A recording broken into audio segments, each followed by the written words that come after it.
আমার ইলেকশন করার কারণে 200-র উপরে নেতাকর্মী বহিষ্কার হয়েছে। দায়িত্ব বেড়ে গেছে, এলাকার মানুষজনের প্রতি কমিটমেন্ট আছে। কি করতে চান আপনি আপনার জায়গাটা থেকে? থাকেন একটা সিগনেচার ওয়ার্ক করে যাওয়া ব্রাহ্মণবাড়িয়ার জন্য, যে আসন থেকে আপনি নির্বাচিত হয়েছেন। আমার এলাকায় 2টো ইউনিয়নের কথা আপনাকে বলি, ওরাইল আর পাকশিমুল।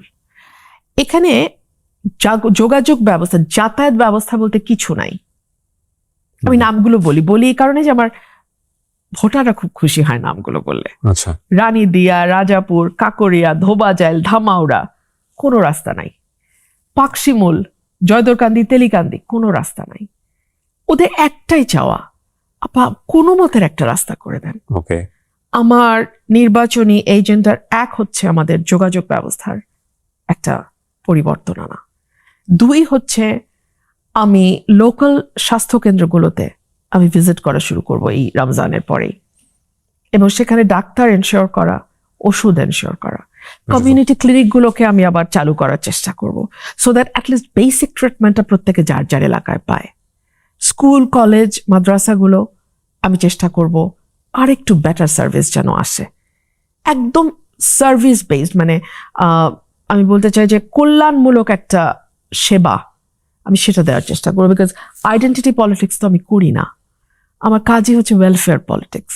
কঠিন, কিন্তু ওই চেষ্টা আমি করব।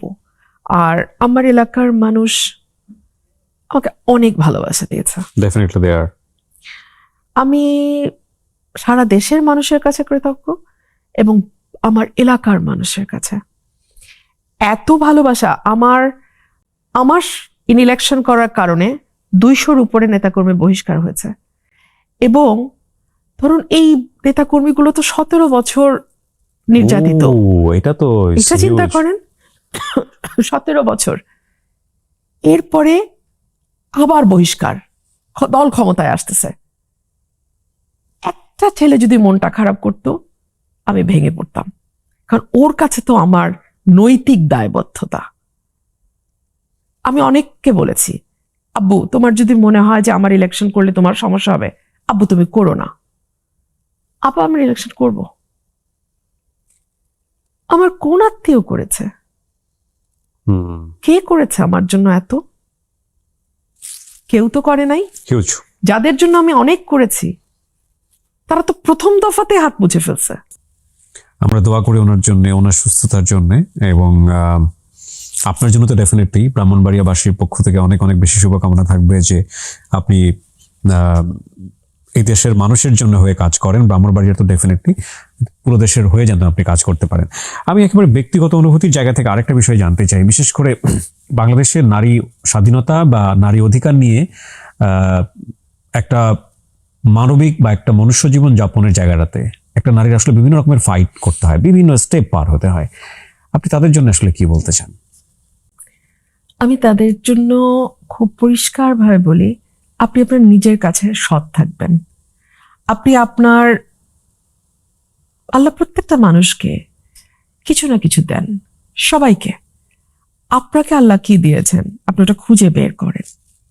আপনি আল্লাহর উপর ভরসা রাখেন, এবং যা আপনাকে দেয়া হয়েছে আপনি সেটাকে আরো আরো ক্রমে ক্রমে আরো উন্নত করেন, আরো সুন্দর করেন, এবং আপনার সেই গুণটাকে ভরসা করে, আল্লাহর উপর ভরসা করে আপনি পরিশ্রম করেন। আপনি দেখবেন আপনাকে পেছনে তাকাতে হবে না। আর পরিবারের প্রতি আমার একটা অনুরোধ থাকবে, একটা মেয়ে, ওর সবচেয়ে বড় সাপোর্ট ওর পরিবার। একটা মেয়ের দ্বিতীয় জীবনে যে পরিবারটা আসে সেটার উপরে কোনো হাত আমাদের কারো নাই, কিন্তু তার প্রাথমিক যে বাবা মা ভাই বোনের পরিবার, সেই পরিবারটার কাছে আমার অনুরোধ থাকবে, আপনার সন্তানকে আপনি শিক্ষিত করেন, অ্যাট এনি কস্ট আপনি শিক্ষিত করেন। এবং আপনি যদি নিজের লাভ লোকসানও চিন্তা করেন, আমি বলবো যে একটা মেয়ের পিছনে ইনভেস্টমেন্ট কখনো বৃথা যায় না। ছেলে বাবা মাকে দেখতেও পারে, নাও পারে, মেয়ে না শত কষ্টের মধ্যেও তার সর্বোচ্চটা দিয়ে চেষ্টা করে বাবা মার পাশে থাকার, এটা প্রমাণিত। এবং হাদিসে বলে যে কন্যা সন্তান যখন একটা পরিবারে আসে, আল্লাহ তার রিজিকের পুরো প্ল্যানটাই বদলে দেন। সো আপনার কন্যা সন্তানকে আত্মবিশ্বাসী করে গড়ে তোলেন, এটার কোনো বিকল্প নাই। কেন একটা মেয়ে ভাববে যে সংসারটা না করতে পারলে ওকে সুইসাইড করতে হবে? এক্স্যাক্টলি। এটা কেন ভাববে একটা মেয়ে? কেন আপনি সেই ছায়াটা হতে পারলেন না? এটা তো বাবা মার ব্যর্থতা। আমার জীবনে আমি হোঁচট খাইনি। হ্যাঁ, হয়তো পার্টনার নিয়ে হোঁচট হবে কেন, জীবনে হাজার কোটি রকম হোঁচট হয়। আমাদের সবকিছু তো আমরা আসলে প্রেম বিয়ের বাইরে ভাবতে পারি না। আমাদের প্রত্যেকের জীবনে তো হাজার রকম ফাইট থাকে। এই ফাইট গুলোতে না আমার শক্তি আমার বাবা মা ছিলেন।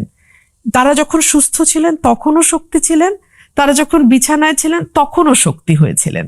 সো এই বিশ্বাসটাই, শক্তিটা আপনার সন্তানকে দেবার দায়িত্বটা আপনার। আমি একেবারে শেষের দিকে চলে এসেছি, যাদের কথাগুলো একটু হলো আমার মনে হয় বলা উচিত, বিশেষ করে নতুন যারা আসলেন সংসদে, যারা কখনো চিন্তাই করেননি সংসদে আসবেন, তারা চলে এসছেন। এবং শুধু চলে এসছেন তাই না, তাদের একটা বিশাল জনপ্রিয়তা আছে আমরা যেটা দেখতে পাচ্ছি। তাদের জন্য আপনার কোনো পরামর্শ থাকবে? কারণ তাদের তো আসলে দীর্ঘ রাজনৈতিক পথে চলার অভিজ্ঞতা নাই। তারা এক ধরনের কোয়ালিশনে গিয়েছেন, যেটা দ্বারা তাদের দলেরই কেউ অনেক বেশি আপসেট হয়েছেন। অনেক মানুষই মনে করেছেন এটা ঠিক হয়নি, বা অনেকেই মনে করছেন এটা ঠিক আছে। তো সেই জায়গা থেকে তাদের জায়গা নিয়ে আপনার কিছু বলা বা পরামর্শ যদি আপনি কিছু বলতে চান। আমি এটুকুই বলবো যে রাজনীতিতে না এখন অনেস্টির খুব অভাব। মানুষ ওই অনেস্টিটুকু দেখতে চায়। এই যে আমার নির্বাচনটা, আমি কিন্তু আমার এলাকার মানুষ শুধু দেখেছে আপা যা বলে তাই করে, আপা আমাদের কথা বলে, আপা চাইলে হয়তো একটা আপাত সহজ পথ নিতে পারতো, কিন্তু আপা আমাদের জন্য নেয় নাই। মানুষ কিন্তু এগুলো বোঝে। আমরা মনে করি মানুষ বোঝে না, মানুষ আমাদের চেয়ে আরো অনেক ভালো বোঝে। সো আপনাদের মধ্যে যদি ওই অনেস্টিটা থাকে, ফিনান্সিয়াল অনেস্টি, পলিটিক্যাল অনেস্টি, নিজের কাছে নিজের অনেস্টি, এই তিনটা জিনিস যদি থাকে, অপ্রতিরোধ্য শক্তি হিসেবে বাংলাদেশে নতুন প্রজন্ম রাজনীতিতে কিছু জায়গায় আমরা এটাকে বড় করে দেখতে চাই। এই ভালোবাসার প্রতিদান আপনি যেন দিতে পারেন, সেটার জন্য অনেক শুভকামনা। হাঁস কিভাবে হলো বলেন তো, এই যে মার্কাটা, এটা কোনো স্টোরি আছে? আমরা ফিউচার দেখি না, কিন্তু কেউ তো একজন আছেন যিনি ফিউচার ঠিক করেন, তাই না? ডেফিনেটলি। হাঁস তো আমি ছোটবেলা থেকেই পালি, হাঁস মুরগি কবুতর আমি বলছিলাম, পেট দিয়ে বড় হয়েছি। আমি যখন 5th অগস্টের পর একটা বাড়ি আমি নিলাম, আগের বাড়িটা ছিল অ্যাপার্টমেন্ট, তো 5th অগস্টের পর আমি একটা বাড়ি নিলাম যেটা সামনে জায়গা আছে। আচ্ছা। সো ওখানে আমি হাঁস মুরগি পালা শুরু করলাম, হাঁস খাওয়াই, ভিডিও দেই, সেটা একদম মিলিয়ন ভিউ হয়ে যায়। হাঁস এসে আমার বিছানার মধ্যে ঘুমায়, ওইটারও ছবি দেই। কেন দেই আল্লাহ ভালো বলতে পারে। এত প্রাইভেট ছবি আমি দেই না, এত প্রাইভেট ছবি কিন্তু কিবরিয়া আমি দেই না। আমি আমার আত্মীয় স্বজন বা মায়ের সাথে ছবিও খুব কম আছে, একটা বা দুইটা। ওইটা হাঁস আমার কাঁধে উঠছে, ওই ছবি যে আমি কেনই আপলোড করলাম, কেনই এটা নিয়ে সারা বাংলাদেশে এত হাসাহাসি, তোলপাড়, আলোচনা, তো আল্লাহ সেট করছে, আমি জানি না। সো এটাই আপনার প্রচারণা হয়ে গেছে, আপনার নিজের মার্কার জন্য প্রচারণা করতে হয় না, কিছু করতে হয় নাই। Wow. Kibria, I didn't even think twice যে আমার মার্কা কি হবে। মানুষ ঠিক করে দিচ্ছে হাঁস হবে আমাদের মার্কা। That's true. এবং একটা টক শোতে আমি মুখ ফসকে বলে ফেলছিলাম যে শীষ হোক আর হাঁস হোক, নির্বাচন তো আমি করবই। নাসিরউদ্দিন পাটোয়ারিকে ইন্টারভিউ করেছিলাম, তো শাপলা কলি মার্কা নিয়ে ওদের যে ফাইট, এবং কিছু ফাইট তো ফেক ফাইট ছিল। ও বলছিল যে এটা আলটিমেটলি প্রচারণার জায়গাটাতে মানুষের মাথায় ঢুকিয়ে দেওয়া, যে শাপলা কলি আলটিমেটলি আমাদের মার্কা। সেখানে ওই যে বারবার ইলেকশন কমিশনে দেওয়া দিচ্ছে না, এই জিনিসগুলো কাওয়াজগুলো তৈরি হয়। তার মানে চিন্তা করে দেখেন যে একটা মার্কাকে এস্টাবলিশ করার জন্য কত রকমের ফাইট লাগে, আর সেখানে রুমির ফারহানার হাঁস কোনো ফাইটই লাগেনি, ফাইটের আগেই উইন করে গেছে। Beautiful, beautiful. আপনার মা কি বুঝেন যে বিষয়গুলো, যে মেয়ে উইন করে এসছে?